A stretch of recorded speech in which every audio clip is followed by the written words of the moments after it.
Assalamualaikum warahmatullahi wabarakatuh. Kembali lagi dengan saya Ahmad Bistan Arifin. Pada kesempatan kali ini saya akan mencoba nih untuk menginformasikan salah satu berita dari jpnn.com yang menurut saya ini sangat perlu dibahas Bapak Ibu semua. Jadi saya juga masih belum membacanya. Seperti apa? Coba kita lihat secara bersama-sama bersama saya Bapak Ibu semua. Judul beritanya sangat menarik, yaitu 2 syarat honorer jadi P3K jalur tol. Nah, kok ada kata-kata jalur tol? Seperti apa sih kita bahas?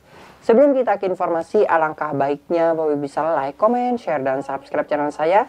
Kemudian Bapak Ibu juga bisa join grup Telegram saya di SPTID Aba Channel. Atau Bapak Ibu juga follow TikTok dan Instagram saya di @abarifin_.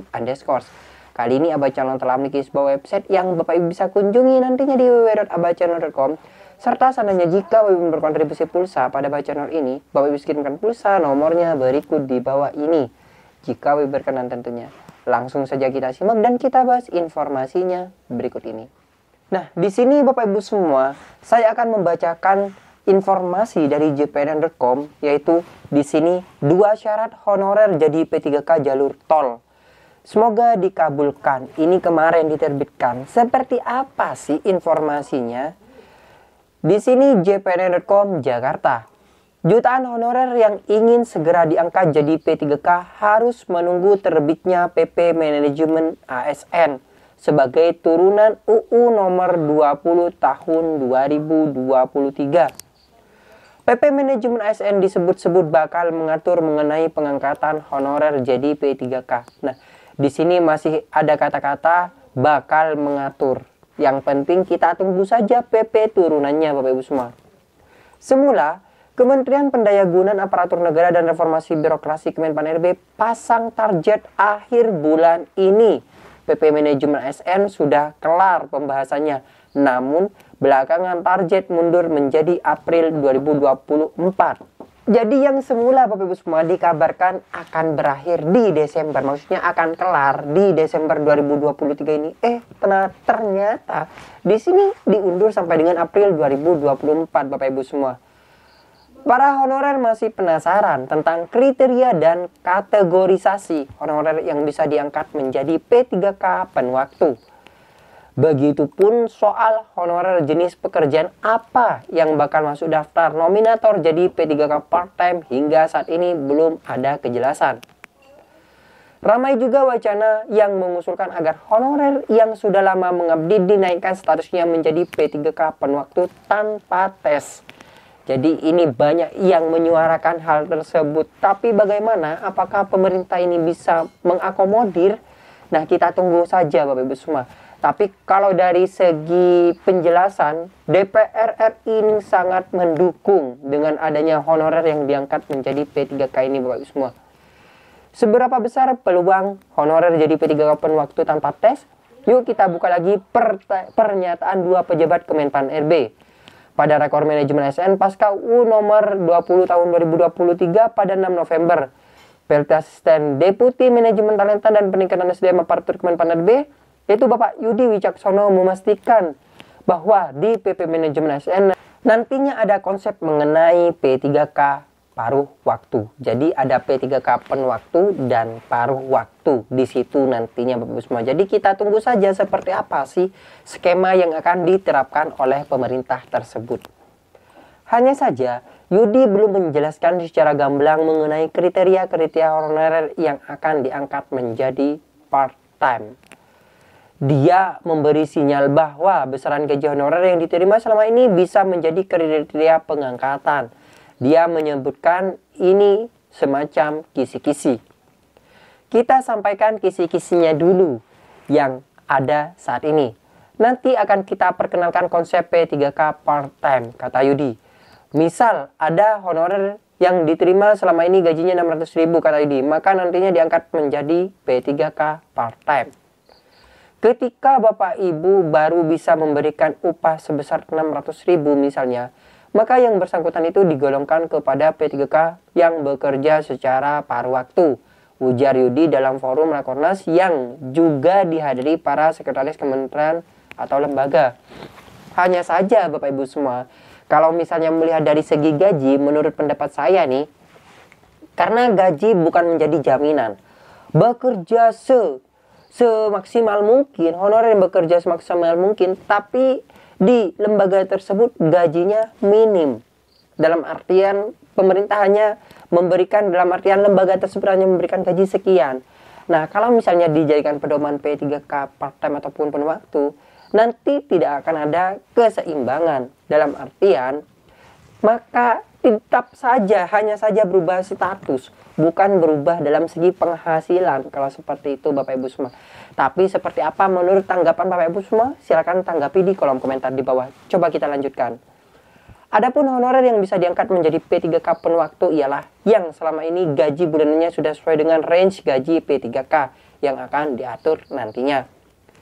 Jadi, yang bisa disebut penuh waktu adalah bagi P3K yang digaji di dalam range penghasilan yang baru nanti. Kemudian, selanjutnya adalah lolos audit honorer jadi P3K part-time. Yuk kita bandingkan penjelasan Yudi dengan paparan Menpan RB Azwarana saat rapat kerja bersama Komisi 2 DPR RI di Senayan, Senin 13 bulan 11 tahun 2023. Di awal raker tersebut, Bapak Azwaranas memaparkan mengenai alternatif metode pengangkatan honorer menjadi pegawai pemerintah dengan perjanjian kerja atau P3K. Tahapan pengangkatan tenaga honorer diawali dengan proses verifikasi dan validasi oleh Badan Pengawas Keuangan dan Pembangunan atau BPKP dan BKN. Dia katakan terhadap honorer yang lolos audit, maka langsung diangkat menjadi P3K paruh waktu atau P3K part-time. Dalam hal pegawai non-ASN yang dimaksud lolos verifikasi dan validasi, maka status pegawai non-ASN dimaksud akan dialihkan menjadi P3K yang akan bekerja secara paruh waktu. Alternatif lain yakni melakukan penetapan dan penyesuaian status honorer menjadi P3K sesuai dengan kemampuan lembaga sebagai salah satu metode yang dapat dipergunakan, ujar mantan Bupati Banyuwangi 2 periode itu. Bapak Azwaranas juga mengisyaratkan bahwa honorer yang diangkat menjadi P3K penuh waktu tetap melalui tahapan seleksi dengan mendapatkan afirmasi. Menteri Anas mengatakan, akan tetapi bagi tenaga non-ASN yang bekerja penuh waktu dapat dilakukan seleksi dan diberikan afirmasi dan diprioritaskan sesuai dengan usulan lembaga pada formasi yang dibutuhkan. Ini kata Bapak Menteri Pan RB, Bapak Ibu semua. Kemudian, sudah kerja 5 tahun, honorer apakah jadi P3K? Di tengah masa menunggu kepastian mengenai mekanisme pengangkatan honorer jadi P3K yang bakal dituangkan di dalam PP Manajemen ASN, Wakil Ketua Komisi 2 DPR RI Juni Margirsang mengungkapkan bahwa sejatinya sudah ada kesepakatan antara pemerintah dengan Dewan. Jadi memang DPR RI ini menggebu-gebu bagaimana agar honorer ini bisa menjadi P3K dengan dan ketentuan juga mereka ini bisa diangkat kesejahteraannya, bukan hanya berubah menjadi statusnya. Bapak Junimar ini menyampaikan seperti itu Bapak Ibu semua dalam kutipannya. Kalau Bapak Ibu tidak pernah melihat, coba cek di informasi yang pernah saya sampaikan, yaitu Wakil Komisi 2 gitu. Karena Bapak Junimar Girsang ini merupakan Wakil Ketua Komisi 2 DPR RI. Kesepakatan tersebut, kata Junimar, honorer yang bekerja minimal 5 tahun berturut-turut tanpa putus wajib diangkat menjadi P3K. Itu syarat pertama. Syarat kedua adalah honorer dimaksud sudah lolos audit yang dilakukan BPKP dan BKN. Sebelumnya telah kita sepakati bahwa tenaga honorer yang sudah bekerja 5 tahun berturut-turut tanpa putus wajib diangkat menjadi P3K tanpa syarat. Hanya memang harus melalui verifikasi ketat yang menunjukkan bahwa benar ia bekerja sebagai tenaga honorer di suatu instansi selama kurun waktu 5 tahun tanpa putus, ungkap Junimar seusai memimpin kunjungan kerja spesifik di kantor regional 6 BKN Medan. Anggota fraksi PDIP di DPR RI itu mengatakan, jutaan tenaga honorer yang telah bekerja puluhan tahun menunggu keadilan. Benar sekali, memang menunggu keadilan sampai saat ini Bapak Ibu semua. Diungkapkan juga bahwa di beberapa instansi di daerah juga jumlah tenaga honorer lebih banyak dibandingkan PNS. Mungkin ini tidak asing lagi bagi Bapak Ibu semua. Memang honorer lebih banyak jumlahnya daripada PNS-nya.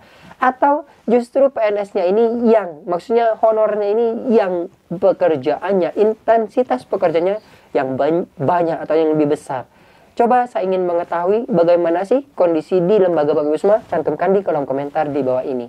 Menurutnya, jika tenaga honorer yang sudah bekerja bertahun-tahun tersebut diberhentikan begitu saja, maka akan menimbulkan masalah baru yang lebih serius, yakni tingkat pengangguran akan makin tinggi. Lebih dari 6 juta tenaga honorer menunggu, yang rata-rata mereka telah mengabdikan diri hingga 10 sampai dengan 20 tahun, kata Junimart seperti diberitakan di Parlementaria. Ini tentu menjadi perhatian Komisi 2 DPR dan terlebih hal ini sudah tertuang di dalam UU tentang ASN yang baru disahkan. Masalah tenaga honorer ini seperti bom waktu. Kita, DPR dan pemerintah harus segera menyelesaikannya sebelum menjadi masalah baru yang lebih kompleks, kata Junimart. Memang Bapak Junimart ini tegas sekali kemarin Bapak Ibu semua. Kalau Bapak Ibu belum melihat silahkan cek saja bagaimana dia mengapresiasi, dia mendorong Menpan RB untuk segera menyelesaikan UU ASN ini dan ada penyelesaian bagi honorer. Nah, mungkin seperti itu yang dapat saya informasikan dari berita yang sudah kita baca bersama. Ada tanggapan? Silahkan tanggapi di kolom komentar di bawah. Semoga informasi ini memberikan informasi baru bagi Bapak Ibu semua. Dan bagi yang belum subscribe, silahkan subscribe dan aktifkan notifikasinya. Dan saya harapkan Bapak Ibu bisa menjadikan channel ini sebagai rekan atau sahabat Bapak Ibu dalam mencari sebuah informasi. Wassalamualaikum warahmatullahi wabarakatuh.